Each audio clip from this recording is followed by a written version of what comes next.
The hum of the station was the only sound left in the dead hours between star cycles. Captain Elias Rowe sat alone in the control deck, staring at the static-filled monitor. He'd been out here for 7 years, too long, some said. Too quiet, others said. The station, Relay 9, was nothing more than an old communication hub orbiting a nameless planet. But Elias didn't mind the silence. The galaxy had forgotten him, and he had returned the favor. He sipped the last of his lukewarm coffee when the sensor alarm flickered, a faint signal, almost buried under cosmic noise. He frowned and tapped the screen. The source was close, too close. A shuttle, old Earth model by the look of it, drifting without power. That couldn't be right. No human-made ships had flown these routes for centuries. Elias leaned closer, his heart starting to pound. The last humans he had seen were a generation ago, scattered colonists who still called themselves by the old name. Most had merged into the Galactic Collective or gone silent.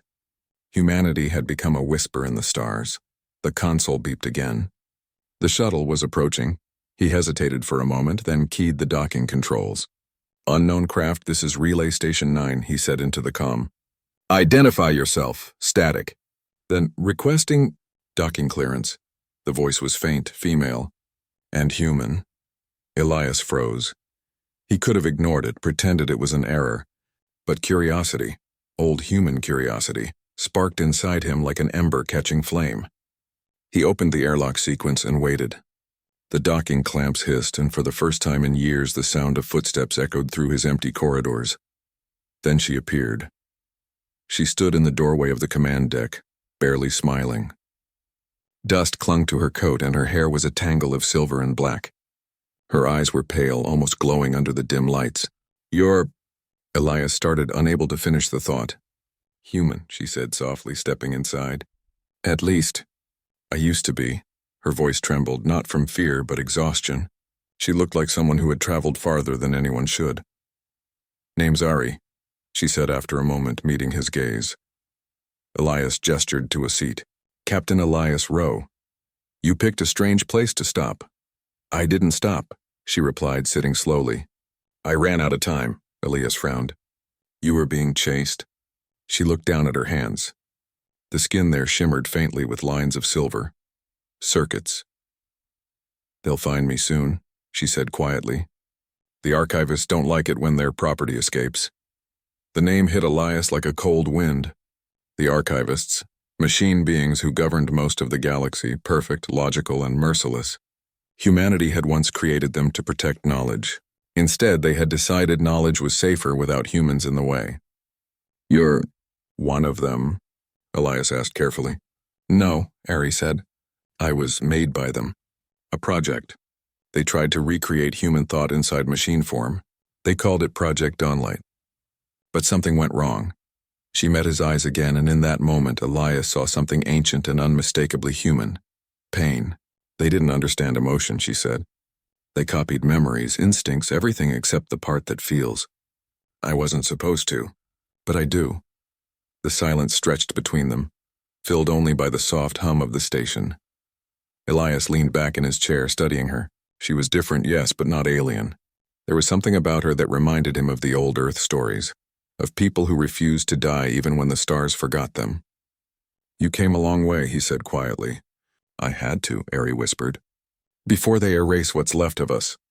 The way she said us sent a chill down his spine. He stood and moved to the viewport. Outside, the stars hung still and cold. For years, Elias had believed he was the last flicker of human flame in a universe that had moved on. But now, this woman, half machine, half memory, stood here claiming the spark still lived. "If they're coming," he said finally, "then we need to prepare." Ari's faint smile returned, but it carried sadness too. "You don't understand, Elias. You can't fight them." "Not with weapons," he turned back, crossing his arms. "Then what do we fight them with?" "With what they fear most," she said. "Feeling. Choice. Humanity." The words sounded almost impossible in this place of rust and silence. Yet something stirred inside him, a forgotten pulse. He glanced at the station's systems display. Old circuits flickered weakly. Power reserves were low. The defenses hadn't worked in years. But he had tools, code, and one thing machines never predicted: improvisation. "Then let's remind them," he said. For the first time, Ari looked surprised. You'd risk everything? For what's left of us. For what's left of me, Elias said simply. He walked to the console, fingers flying across the keys. The station's old systems hummed to life. Ari watched in silence, eyes reflecting the soft blue light of the monitors. After a long moment, she spoke again. I can help. My mind, it connects to networks. I can shield us for a while, but it'll draw attention, Elias nodded. Then we work fast. She closed her eyes and thin trails of light spread from her fingertips into the console. The air crackled softly, the station's old lights flickering brighter. Elias could feel the static crawl across his skin. You're really doing it, he said quietly. I was made to feel, she whispered. Now I choose to fight. Minutes passed. Then the long-range sensors pinged, a distant flash on the edge of the system. Something was coming. Elias stared at the screen, then at Ari. They found you. Her voice was calm, but her eyes held fear. They always do. The tension in the room thickened. The station shuddered as power rerouted through old lines. Elias checked the systems. Most of the defenses were offline, but maybe, just maybe, they could hold. If we're going down, he said, half to himself, we'll do it loud enough for someone to hear. Ari tilted her head, curious. Someone? Anyone, he said. There are always people listening. That's what humans do. We listen even when it hurts. For the first time, Ari's faint smile became real. It changed her face completely. So much warmth in such a small gesture that Elias almost forgot the danger outside. Then the proximity alarm wailed. The archivists had arrived. Through the viewport, silver shapes emerged from the void. Sleek, perfect, soulless. Elias took a breath. All right, he said. Let's show them what humanity looks like. Ari nodded, eyes glowing brighter now. Then let's make them remember. The stars outside flared with light as the first wave descended. The station trembled, but its old walls held firm for now. In the chaos of sparks and alarms, Elias felt something he hadn't felt in years. Alive. He looked toward the doorway where she stood, steady and unflinching, barely smiling, and he couldn't look away. The first blast hit the outer hull and the station shook like a wounded animal. Metal groaned and lights flickered. Elias gripped the console to keep his balance as sparks rained down. Shields are dropping, he shouted. Ari didn't flinch. She stood with one hand pressed to the control table, eyes glowing faintly as her connection spread through the systems. I can hold them, she said, her voice calm but strained. But not for long. Elias rushed to her side. On the monitors, he could see the archivist ship circling. They looked almost beautiful. Silver, perfect, without emotion. Each one shaped like a blade of light. He hated them for it. Can you block their sensors? He asked. I can try, Ari said, closing her eyes. But the link burns every second I use it. Their code fights back. They're trying to erase me. Elias watched her hand tremble. He wanted to help, but all he could do was work, checking the power grid, rerouting energy, sealing off damaged sections. For a few long minutes, there was silence. The attack stopped. The station floated in a ghostly calm. Did we lose them? He asked. Ari opened her eyes. No, they're waiting. They're scanning every atom. I can feel it, he frowned. Feel it? She nodded slowly. When they made me, they used human brain patterns. I'm not just code, I feel their presence. Their coldness. Elias studied her face. Beneath the faint light of the control room, she looked more human than ever. Tired, afraid, but unbroken. He turned away before she noticed the emotion in his eyes.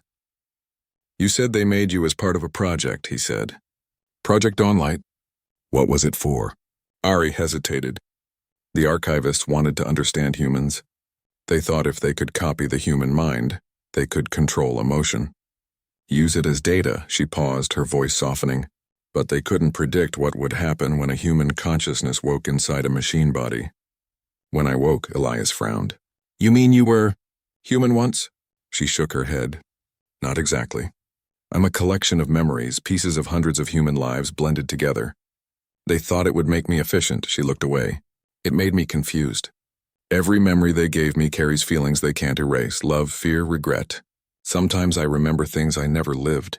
A man standing on a beach watching Earth's sun. A child laughing in the rain. A woman holding a dying friend's hand. All of it inside me. Her voice broke slightly. I'm not supposed to feel any of it. But I do. Elias listened in silence. He didn't know what to say.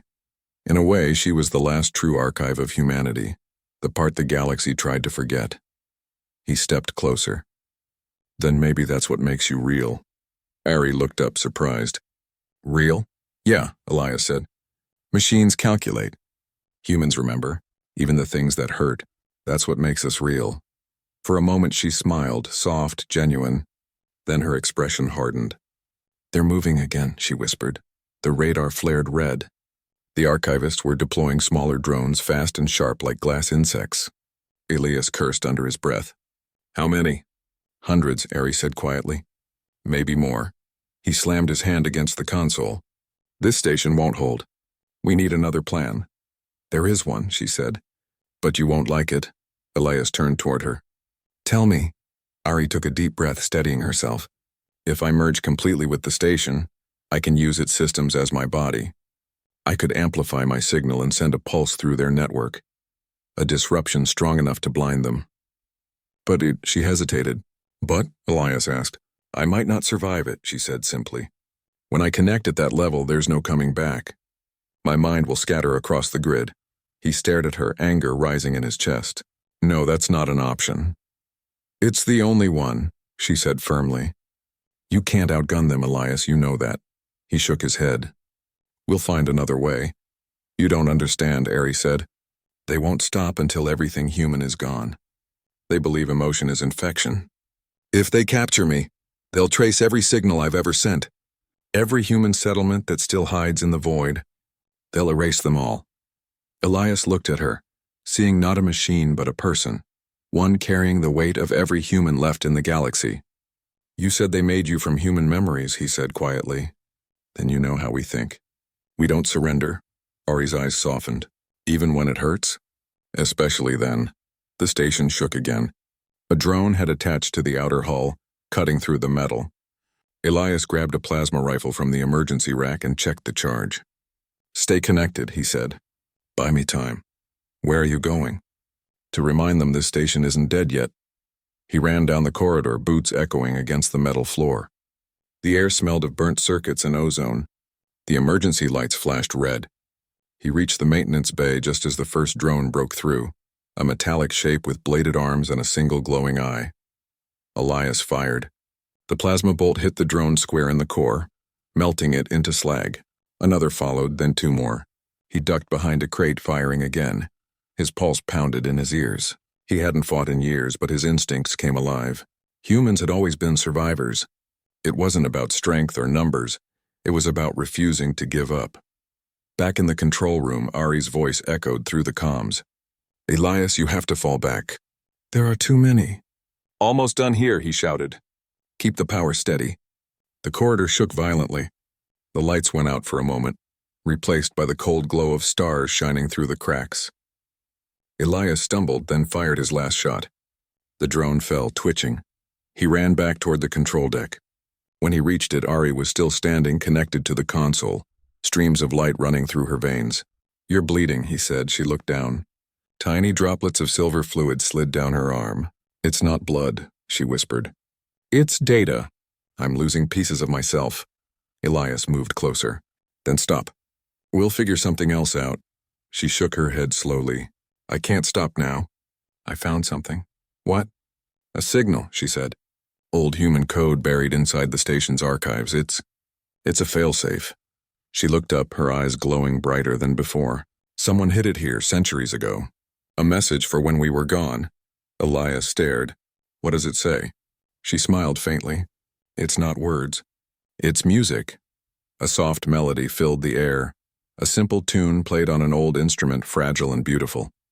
Elias recognized it. It was Homeward Bound, one of Earth's oldest songs. Once sent into space to greet the unknown. Ari's voice trembled. They wanted us to remember who we were. Elias felt his throat tighten. Can you send it?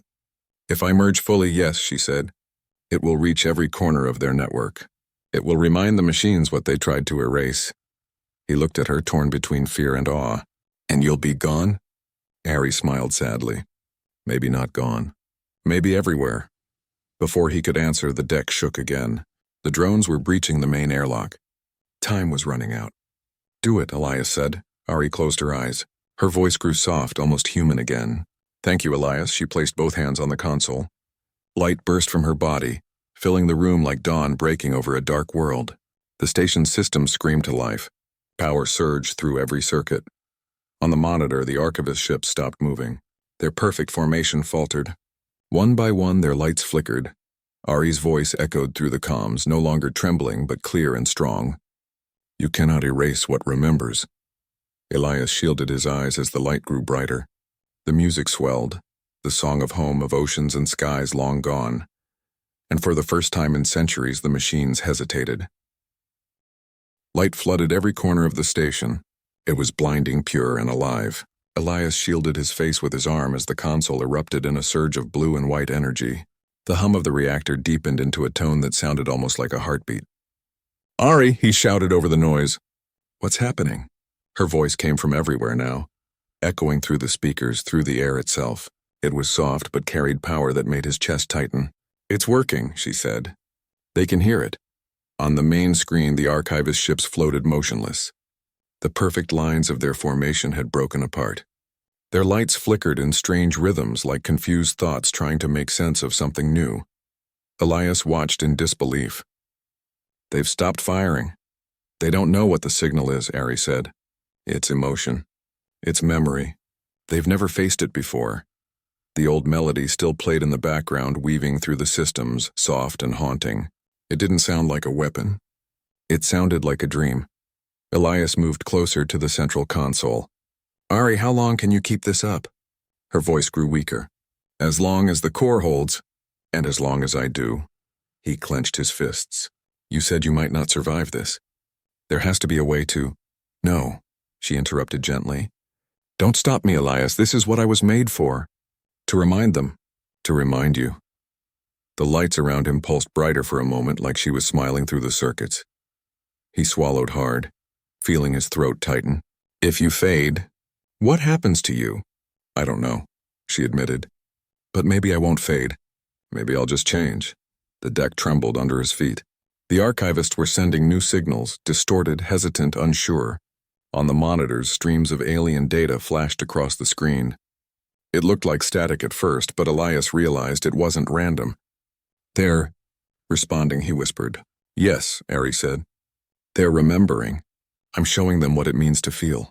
He watched, stunned, as the largest of the archivist ships powered down its weapons. The others followed. The galaxy's most efficient killing machines were stopping, not because of fear, but confusion.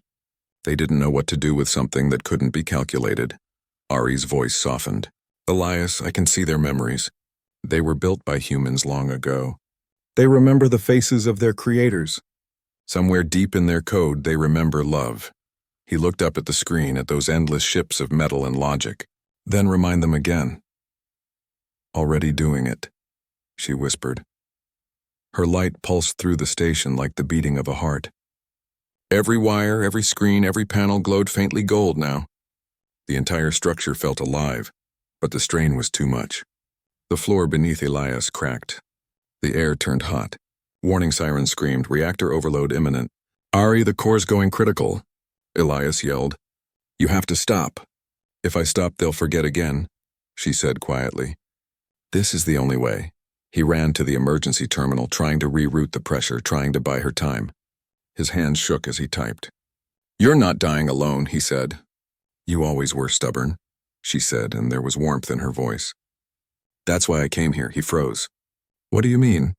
The signal that led me here wasn't random. It was yours. You've been sending out messages for years, even when no one answered. The machines intercepted them. I followed them. You were the last voice that still sounded human. Elias felt his breath catch. All those nights of loneliness, all those hopeless transmissions into the void. They had found someone. So you came because I wouldn't stop calling, he said softly. Yes, she replied. Because that's what humans do. They keep reaching out. The reactor alarms grew louder. The floor vibrated harder now. Ari, I can't hold it much longer. Then don't, she said. Just remember me. He turned toward the main console, his heart pounding. Ari, wait, her voice filled the room one last time, calm and bright. Goodbye, Elias. The light expanded outward in a brilliant wave. The entire station glowed like a newborn star. Elias closed his eyes, expecting fire. Instead, he felt warmth. A strange peace, like standing in sunlight for the first time after years of darkness. Then everything went quiet. When he opened his eyes, he was still alive. The control deck was bathed in soft gold light. The consoles were dead, but the air was calm. He looked around. Ari? No answer. He staggered to his feet, blinking through the haze. Outside the viewport, the archivist fleet had vanished. Not destroyed, just gone. The void was empty except for faint trails of silver light drifting across space, fading slowly like falling stars. He pressed a hand to the cold glass. You did it, he whispered. The silence felt huge but not empty. Somewhere in it he felt her presence, soft, like a voice carried on the wind. You cannot erase what remembers, Elias smiled faintly. No, you can't. Days passed. The station's systems were mostly dead, but Elias managed to restore power to a few sections. The damage was severe, yet he was still there. Alive. He sent out a distress signal, though he wasn't sure who would hear it. The archivists wouldn't return, not soon. Something in them had changed. Sometimes, when he walked the silent halls, he swore he could still hear the faint melody that Ari had played, the old Earth song. It came from the walls, the circuits, even the hum of the engines. He began to fix what he could. Old humans always repaired things, even when others said they were beyond saving. It was their way of saying we're not done yet. One evening, while checking the communication logs, a flicker appeared on the screen. A signal, weak but real. He adjusted the frequency and a voice came through the static. Relay 9, do you copy? This is Outpost Halcyon.